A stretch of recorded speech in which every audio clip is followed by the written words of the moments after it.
الحمد لله رب العالمين، والصلاة والسلام على سيدي ومولاي محمد وعلى آله وصحبه أجمعين. يا أيها الذين آمنوا اتقوا الله حق تقاته ولا تموتن إلا وأنتم مسلمون. خۆشەویستەکانم، ئاینی پیرۆزی ئیسلام جوانترین ئاین و بەرنامەیە بۆ ژیان، چونکە بەرنامەی خوای پەروەردگارە، خوا دایناوە. بەرنامەیەک نییە مرۆڤێک داینابێ بۆ زەمانێک، بۆ وەقتێک، بۆ کاتێک بشێت، بۆ کۆمەڵە خەڵکێک، بۆ نەتەوەیەک، بۆ ملەتێک، بۆ دەوڵەتێک، بۆ هەندێک لەسەر زەوی بشێ، بەڵکو پەیامێکە هی خوای پەروەردگارە. خوای پەروەردگار خۆی خالقی ئەرز و ئاسمانەکانە و خۆی خالقی مرۆڤەکانە و خۆی جنسی مرۆڤەکانی دروست کردەوە و نەفسیەت و حاڵوباریان و ڕابردویان ئەزانێ و ئێستایشیان ئەزانێ و داهاتووشیان ئەزانێ، عالم الغەیبە. بۆیە خوای پەروەردگار بەرنامەیەکی داناوە، بەرنامەکەی شاملە و کاملە و بێعەیبە و بێنەقسە و بێگەردە. لەبەر ئەوە بڕێزان، ئەم بەرنامەی کە خوا دایناوە مەسلەحەتی هیچ بۆ ئەوە نییە بڵێ خوا لەبەر خۆی داینابێ. یعنی خوای پەروەردگار بەرنامەی ئیسلامی دانابێ لەبەر خاتر خۆی. خوای گەورە پێویستی بە بەرنامە نییە داینا و پێویستی بە ئێمەش نییە. وەکو ئەفەرمێت لە حەدیثی قودسیە هاتووە، ئەگەر هەموو سەرزەوی چی مرۆڤی هاتیا و هەموو جن و ئینسیش، یعنی هەموو جنۆکەش لەگەڵیا، هەمووی لە یەک کاتە لە یەک لەحزەیە کفر بکەن و هەڵگەڕێنەوە بێباوەڕ ببن لە مڵکی خوای تەعالا قەترەیە کەم ناکە. ئەرەوەنە کەمەکا، وەکو خوای تەعالا فەرمێ، ئەوەنەش ئەفەرمێ کەم ناکە کە چۆن پەنجەیە بکەیتە بەحرێکا چەندێک ئاو هەڵەگرێ پەنجەت، ئەوەنەش لە مڵکی خوای گەورە کەم ناکە.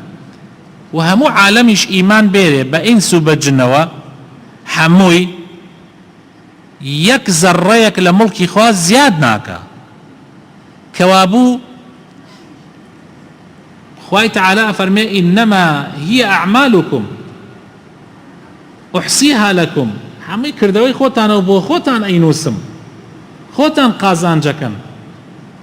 سوود و قازانجەکەی بۆ مرۆڤەکانە، بۆ ئینسانەکانە.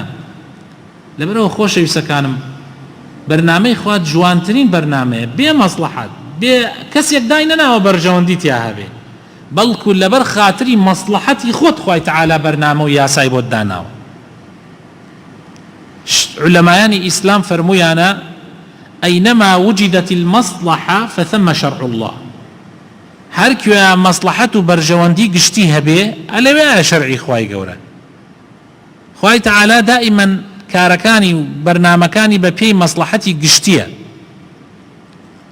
بۆ کۆمەڵی خەڵک نییە هەلپەرست بن، قازانجی لێ بکەن، کۆمەڵێکی خەڵکی تر زەرەر بکەن. لەبەرەوە بەڕێزان، کاتێ ئێمە باسی بەیعەکەین، باسی شیراءەکەین، باسی وەسیەتەکەین، باسی میراثەکەین، باسی سەڵاتەکەین، باسی معاملات ئەکەین، باسی ڕۆژوو ئەکەین، باسی زەکات ئەکەین، باسی هەر مەسئلەیەک لە مەسائیلی شەرعی ئەکەین، هەمووی خوای پەروەردگار دایناوە بۆ مەسلەحەتەکان، بۆ مەسلەحەتی خۆمان. کاتێ خوای تەعالا بفەرمێ ئەمە حرامە، بۆ خۆتە، بۆ مەسلەحەتی تۆیە.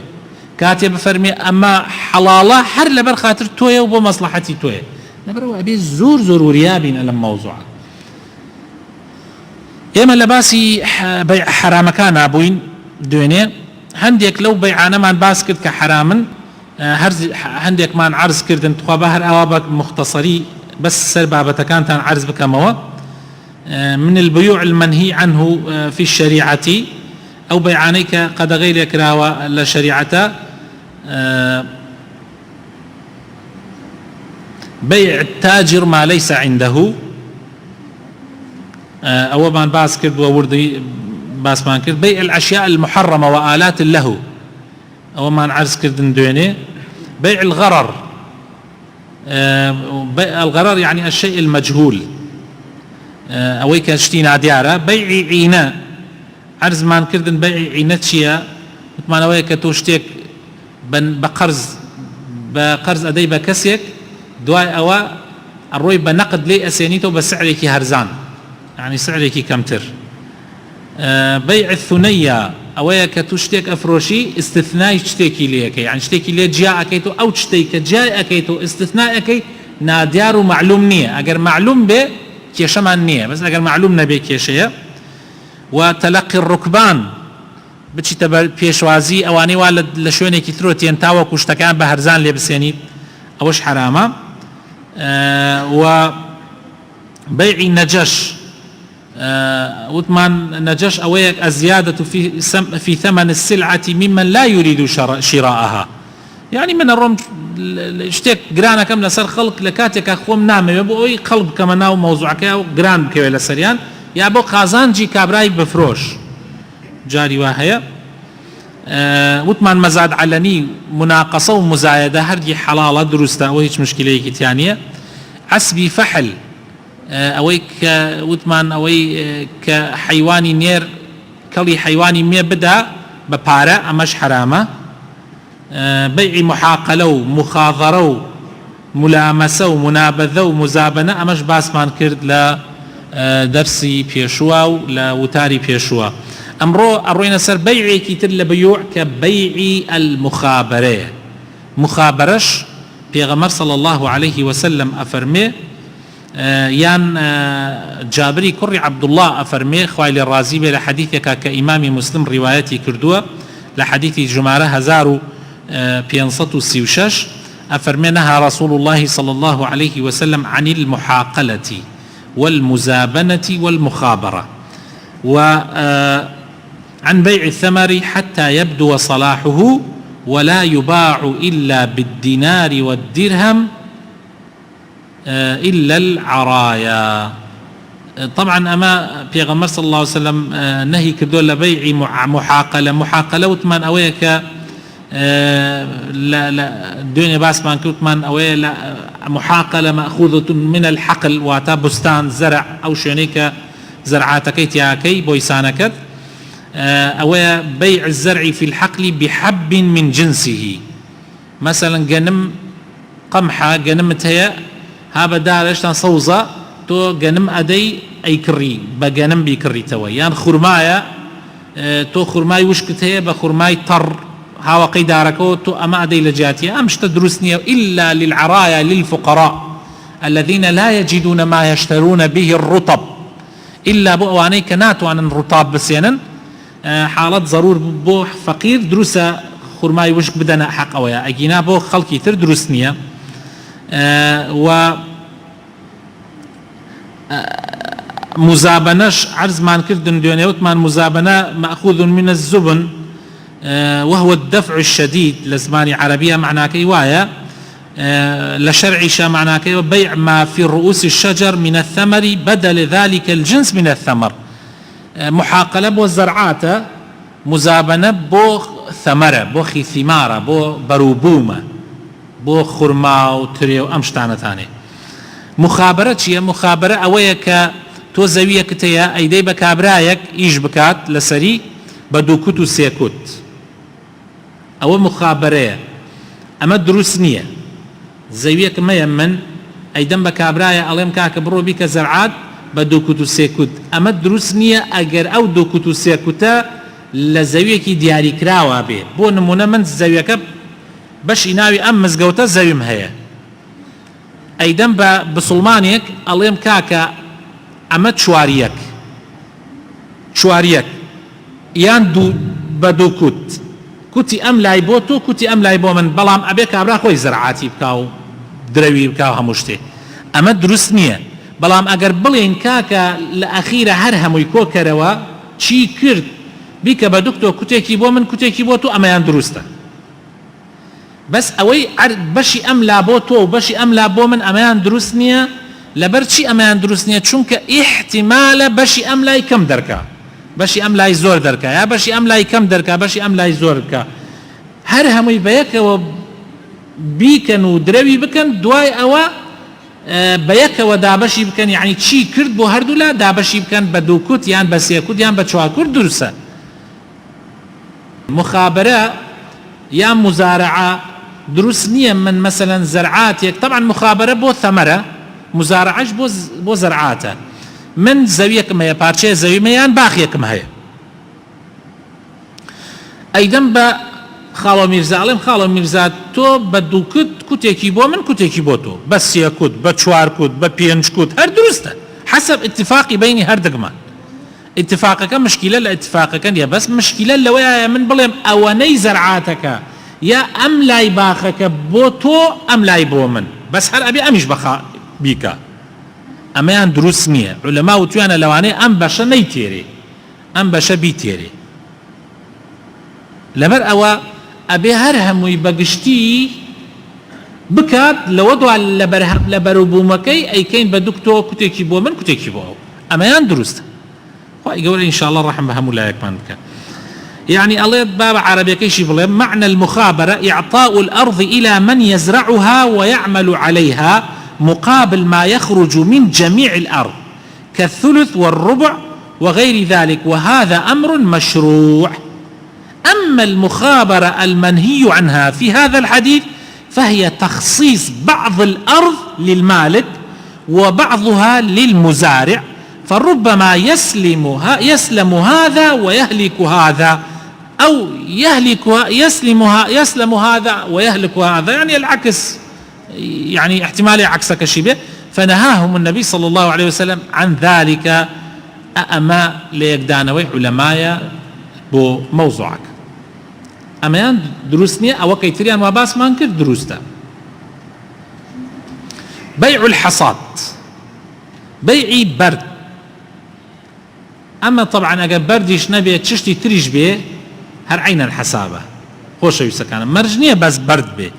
بس زوربي جار لكاتي في غمرة صلى الله عليه وسلم ببرد كراوة. بيع الحصادش منهي عنه. بيع الحصاد شيء نهى طبعا ما في حديثك في غمرة صلى الله عليه وسلم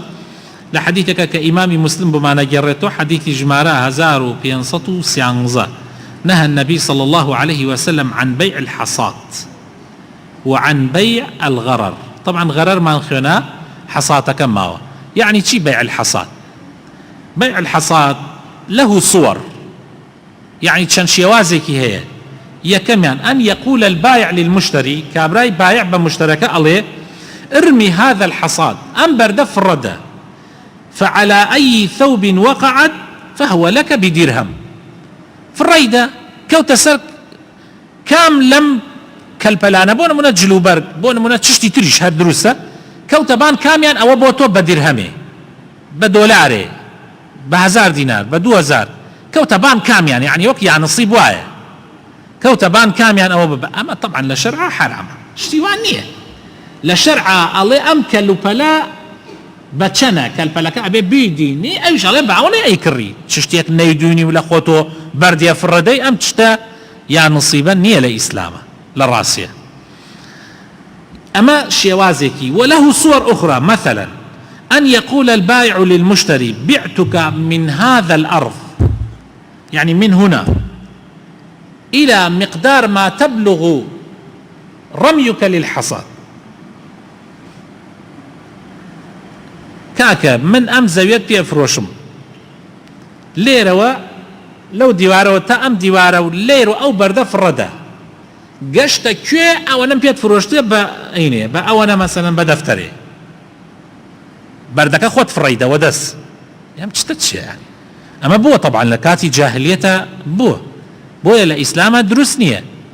كان يبالكو كابرا كيلومتر بردكي رويش باشكو 500 متر رويش باشكو 100 متر رويش بس زلام واحد يحر بردك قدرا واكات كمرة أي معقولة يعني إيتر بيع طبعا جوري كيتلو بيعانيك منهي عنه بيع بيعتين في بيعة. بيغمر إخوة صلى الله عليه وسلم نهى عن بيعتين في بيعة يك لو حديثنا طبعا حديث إمام الترمذي جرته حديث كيش الباني الله صحيحة يعني شي بيع بيعتين في بيعة. أما شنجورك يك لو جورانا طبعا دو كرين فروشتن ليك دو كرين فروشتن ليك فروشتنا يعني شون أويك كابرا بيك الله كاكا من خانقت بي تفروشم ب5 دفتر بلان بو مرجع توش خانقتم بي بفروشي ب3 دفتر. اما آلو غور نيه يعني بيجي آلش ديكين ئاڵوگۆڕ دروستە بەس ئەمەیان بڵێ من ئەمەت پێ ئەفرۆشم بە ئەوەنە بەو مەرجە تۆش ئەوەم پێ بفرۆشی بە ئەوەنە مەرجی بۆ دانە یان بڵێ چی من ئەمەت پێ ئەفرۆشم بە ئەوەنە بەو مەرجە تۆ بە بم دەیتێ بەکرێ بۆ ماوەی ئەوەنە ئەمە نابێ عولەما ئەڵێن ئەمە نابێ ئەمە دوو مەرجی تیادانراوە ئەم مەرجە نابێ كومالك تر علماء عليهم أن يقول التاجر للمشتري أما نوع تريتي يعني صورة أخرى من صور هذه البيع المنهي عنها كابرايك بروي تلاي عليك كاكا بلي من سبلتك كرم سبلتك كرم عليك كاكا باشا سبلتك بحازر بس يقلا بحازر بس يقلا بس بقسط بشوار قلا تا صالي بقسط بشوار قلا تا صالي الغير ليك صندي كابرا هنا كي برد سبلتكي برد بلام اتفاق نكريا كاميان اتفاق لسر هيك شيء نكريا يعني مثلا بحازر بيدا بي يعني بنقد او حرامه بلام اجر اتفاق كريا وتي بنقدك ايضا یان وتی بە قستەکە ئەی بەم دروستە بۆیە عولەما وتوانە حکم البيع بالتقسيط حکمی کڕین و فرۆشتن بە قسط دروستە یا دروست نییە وتوانە تجوز الزيادة في الثمن المؤجل عن ثمن الحال كما يجوز ذكر ثمن المبيع نقدا وثمنه بالأقساط لمدة معلومة ولا يصح البيع إلا إذا جزم العاقدان بالنقد أو التأجيل أما فتوى مجمعي فقهي إسلامية لسر أما أم فتوى مهمة للامان شو أما هي مجمعي فقهي إسلامية هي نفريك نية هي تنهايك عالم نية مجمعي كي فقهي إسلامي لسر أما فتوى عندها وتويانا دروسته أجل كابرا بلي بنقد بأونا بقسطش بأونا بدو سعر جواز دروسته بلام بو مرجل ليك جانب انه حتى يكلا يكنو يا بنقدك يا بقسطك توا واضح برا بالرزا كانم ام فتوى زور مهمه بو استا چونك اسك يا شهيه لما موضوعه خلق زور بكاري تيري بقسط دروسته بلى بيع الثمار قبل اكتمال نضجها وهروها بيع الزرع قبل اكتمال نضجها هرجي أما دروسنية هرجي دروسنية يعني خليك هي يشتان بينا جيشتوها هصوزة شيرية نبو تجنم يعني كاتي دروينية بفروشي دروسنية هروها بروبومي خرماية تريا هنارة برتقالة هرچ شتێکی ترە ئەگەر هێشتا پێ نەگەیشتەوە کاملی بیفرۆشی دروست نییە واضح برا بەڕێزەکان بەڵام بە سەوزی ئەگەر کابرا بیکڕێ بۆ حەیوان بکاتە ناوی دروستە یانی یەکسەر کابرا بیکاتەوە هەیە هەنیە میوە هەیە و نەگەیش ئەکرێتەوە کابرا یەکسەر بیکاتەوە کێشە نییە إن شاء الله تعالى أمش نوعي كتر بيعي كتر خوش يسكانم بيعي حيوانيك كشيركي كان روجك ندوش رابه بيعي حيوانيك طبعا لوانيت بيانين نوعي تريش دروس به بس أما زيادة لحيوانها هي حيوانيك كابراد أزاني بياني يا دور روشتر أيوا بو ميدان يفروشي چيكا دو سێ ڕۆژ شیرەکەی نادۆشێ دو سێ ڕۆژ شیرەکەی نادۆشێ گوانی ئەوای پێتێ ئەمە دروست نییە لا يجوز للمسلم أن يترك الناقة أو البقرة أو الشاة عدة أيام حتى يجتمع اللبن في ضرعها ترغيبا للناس في شرائها لأن في ذلك غشا للناس أما غش وقد نهانا النبي صلى الله عليه وسلم عنه پیغمبر خاص صلى الله عليه وسلم لحديثك كإمام بخاري جرته لأبي هريرة وأفرمي پیغمبر خاص صلى الله عليه وسلم فرموي لا تصر الإبل والغنم فمن ابتاعها بعد فإنه بخير النظرين بعد أن يحتلبها إن شاء أمسك وإن شاء ردها وصاع تمر. ئەگەر کەسێکیش فرۆشتی حاڵەتێکی وا کردی کابرا فێڵی کرد و کردی ئەگەر دوایی دۆشی سەیرت کرد ئەوەنە بۆ ڕۆژ دووەم ئەوە نەشیری نییە یەکسەر بۆ تێ بیبەیتەوە قیمەتی شیرەکە بدە پێغەمبەری خوا صلی الله علیه و فەرمێ قازانێ خورما بدە لە جاتیە ئیتر قیمەتی ئەو شیرە بدە واگواین کردە بیدەڕۆپی بەس قیمەتی شیرەکەی بدە چونکە تو شیرێ باشە دووسێ لەوەچێ 10 کیلۆ شیرت لێ دۆشیوێ قیمەتی شیرەکە بدە و بیدەڕۆپی و ئەگەر ڕازیش بوویەوە کەیفی خۆتە ئەگەر لەوانەیە کابرا بڵێ کاکە من ڕازیم قەینا من وەتەمای 10 کیلۆ بم مادام 5 کیلۆشیە هەر ڕازیم تەواو عیبی نییە. یەکێکی تر لەو بيوعانەی کە منهی عنه شرعا البيع عند أذان الجمعة لە کاتی بانگی جمعەیە کڕین و فرۆشتن حرامە. علماء أفرمان حرام لبر خاطري أم آياتا كخواي تعالى أفرمي يا أيها الذين آمنوا أي أو كسانيك إيمان دارا إذا نودي للصلاة من يوم الجمعة أجر بانجي دا للروجي جمعة أجر بانجي دا بونيوجي جمعة أفرمي برونا دم بانجي خواو برونا دم ذكري خواو وذروا البيع يكسر واز دا كرينو فروشتن بينا ذلكم خير لكم إن كنتم تعلمون بلام أي أجر ليرة برسيارك من لجاتي ايوه ايكم ازانا ما لناو دلطانا اي اگر لمالو كابرات دكاني هي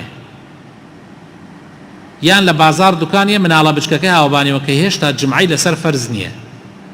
يا جنكي مالي دراوسيكي حاتم يا يكيك هاد داي لدرقاوتي كاكا قوتي او تماتم قركا خليك تشيشتا كانا كاتي خوشن لسري نية دون الجمعة دروستا يا دروسنية دروستا علماء علين دروستا يا مناڵەکەت لەبانی جێڵا ژنێکتیە مناڵێت تشتە کڕێت دروستە مادام جمعیان لەسەر نییە ئەمە بۆ پیاوانە کە دروست نییە والله أعلم. یەکێکی تر لەو بەیعانەی کە دروست نییە خۆشەویستەکانم من البيوع المنهي عنه البيع في المساجد کڕین و فرۆشتن لەناو مزگەوتە کڕین و فرۆشتن لەناو مزگەوتە خوای تعالى أفەرمێ في بيوت أذن الله أن ترفع ويذكر فيها اسمه يسبح له فيها بالغدو والآصال رجال لا تلهيهم تجارة ولا بيع عن ذكر الله وإقام الصلاة وإيتاء الزكاة نابێت يعني مزگەوت بۆ چی کریا بۆ کریا خەڵ بێت یا شت بفرۆشێ نابێت بۆیە پێغەمبەری خوا صلی الله عليه وسلم فەرموویەتی إذا رأيتم من يبيع أو يبتاع في المسجد فقولوا لا أربح الله تجارتك ئەگەر بینیتان کابرایەک لەناو مزگەوتە تجارەتی کرشتی فرۆشت بڵێ یا ڕەبی قازانج نەکەی دەکخوا بەرەکەت نەخاتە تجارەکەتەوە. یەکێکی تر لەو بەیعانەی کە دروست نییە بيع المسلم على بيع أخيه المسلم تۆ چ شتێکت کڕیە بە $100 تۆ ئێستا ڕۆیت لە بازار گزگێکی ماڵان گزگدانت کڕی بە $100 یا بە $50 قیمەتەکەی 100 نییە با بێژین $50 ئێمە زانیم ئەمە هەرزانە کابرا بە هەرزان دایەتێت تۆ بەس تازە تۆ سندت من ئەڕۆم بە کابرا هێشتان ئەتوانێ کابرا پەشیمانم ئەڵێم کاکە من 60 پێدەم لێ بسێنەوە معاملە تەواو بوو منێنم 60 پێدەم لێ بسێن ئەمە دروست نییە. یان خانوویەک چەند جار ئەمەمانە بەسەر هاتووە من هەر خۆم بەسەرما هاتووە کابرا خانووەکەی فرۆشتۆتە من خانووەکەی فرۆشتەتە من بە 130 وەرەقە دوای ماوەیەک یەکێ بیستوێتی بە مەوزوعەکە ڕۆی وتێتی کاکە من 140 پێ ئەدەم مەیدا ئەو وتی کاکە من نایفرۆش نایکەمە ناوت نایفرۆش گورە باوکت باش با پیرت خاص فایدە ناکە لێی سندمەوە تا دای بە ئەو کابرا بە 140 ئەمە بيع المسلم على بيع أخيه ئەمە دروست نییە و حرامە. پێغەمبەری خوا صلی الله عليه وسلم فەرمێ لا يبيع بعضكم على بيع بعض. ئیتر ئەم جۆرە بەیعانە کە حەزم کرد عەرسانی بکەم داواکارم خوای گەورە ئینشاءالله ئیسلاحی هەموو لایەکمان بکات خوای گەورە ئیمانمان سەلامەت بکات لە بەڵاو موسیبەت بە دوورمان خاتەوە یا ڕەبی داوات لێ ئەەکەین لێمان خۆش بە عەفومان بکە یا ڕەبی خوایە لە تاوانەکانمان ببورە ماڵ و مناڵمان ساڵح بکە خزم و کەسوکارمان ساڵح بکە براو خوشکانمان ساڵح بکە ڕەحم بە دایک و باوک و هەموو مردووی هەموو مسلمانان بکە یا ڕەبی خوایە شیفای نەخۆشەکانمان بدە یا ڕەبی خوایە کاربەدەستانمان ساڵح بکە یا ڕەبی خوایە کوردستان لە بەڵاو موسیبەت بە دوور بگرە یا ڕەبی خوایە ئەوانەی کە ڕێگای لاریان گرتووە هیدایەتیان بدە ئەوانەی کە ڕێگای چاکەیان گرتووە خوایە بەردەوامیان بکە و ئیستقامەیان پێ ببەخشە یا ڕەب العالەمین یا ڕەبی خوایە لێت ئەپاڕێنەوە خوایە تەمەنمان ئەوەنە درێژ بکەی کە بتوانین عەمەلی ساڵح و کردەوەی چاکەی زیاتر بکەین خوایە یا ڕەبی خوایە لە فیتنەی ئاخر زەمان بمان پارێزە یا ڕەبی خوایە لە بەڵاو موسیبەتەکانی ئەم زەمانە پارێزراومان بکە یا ڕەبی ڕیزی مسلمانان بکە بە یەک یا ڕەب العالەمین یا ڕەبی خوایە تەفریقە و دووبەرەکی لە نێوان مسلمانانە مێڵە یا ڕەبی خوایە بۆ خاتر ناوە جوانەکانی خۆت خەڵکانێک هەیە محتاجن خوا یارمەتیان بە یا ڕەب العالەمین هەیە ئیشی نییە و کاسبی نییە خوایە ئیشی بۆ ئاسان بکەی یا ڕەبی خوایە هەیە گیراوی هەیە گیراوەکانی دەرباز بکەی یا ڕەبی خوایە هەیە قەرزارەکەی بۆ ئاسان بکەی هەیە مناڵی نییە خوایە مناڵی ساڵحی پێکەرم بکەی یا ڕەبی خوایە هەیە مناڵی نییە یا ڕەب العالەمین مناڵی ساڵحی پێکەرم بکەی یا ڕەبی مناڵی ساڵحی پێکەرم بکەی یا ڕەبی خوایە هەیە قەرزارە و قەرزارەکانی بۆ جێبەجێ بکەرەوە یا ڕەب العالەمین یا ڕەبی خوایە مسلمانی وا هەیە حەز لە شتێکە کات ئێستا من ناهایەتە دڵما ئەو دوعای بۆ بکەم خوایە بۆی جێبەجێ بکەی خێری دین و دنیای بۆ تێ بخەی یا ڕەب العالەمین خوایە کۆمەڵە مسلمان هەیە ڕۆژویان نەگرتووە یا ڕەب العالەمین لەبەر خاتر عوزرێک کە خۆت ئاگاداری عوزریان هەیە یا ڕەبی خوایە ڕەحمیان پێ بکەیت و ڕۆژە مانگی ڕەمەزانیان بۆ بنووسی یا ڕەبی خوایە بۆ خاتر ناوە جوانەکانی خۆت بۆ خاتر ئیسمی عەظەمی خۆت ئەوەی لەبەر خاتر عوزرێ نەیتوانێت لەیلەتول القەدر بگرێ خوایە بۆی بنووسی یا ڕەبی خوایە ئەوەی کە نەیتوانێت لە تەراویحەکانە بەشدار ببێ لەبەر خاتر عوزرێ خوایە بۆی بنووسی یا ڕەبی خوایە بۆ خاتر ناوە جوانەکانی خۆت بۆ خاتر ئیسمی عەظەمی خۆت ئەوانەی کە لەم مانگە تەوبەیان کردو خوایە ئیستیقامەیان پێ بدەیت و بتوانن لە دوای ڕەمەزانیش بەردەوام بن یا ئیلاه العالەمین خوایە بۆ خاتر ناوە جوانەکانی خۆت بۆ خاتر ئیسمی عەظەمی خۆت یا ڕەب العالەمین لە بەڵاو مصیبەتی ئەم دنیای پارێزراومان بکە آمين آمين سبحان ربك رب العزة عما يصفون وسلام على المرسلين والحمد لله رب العالمين.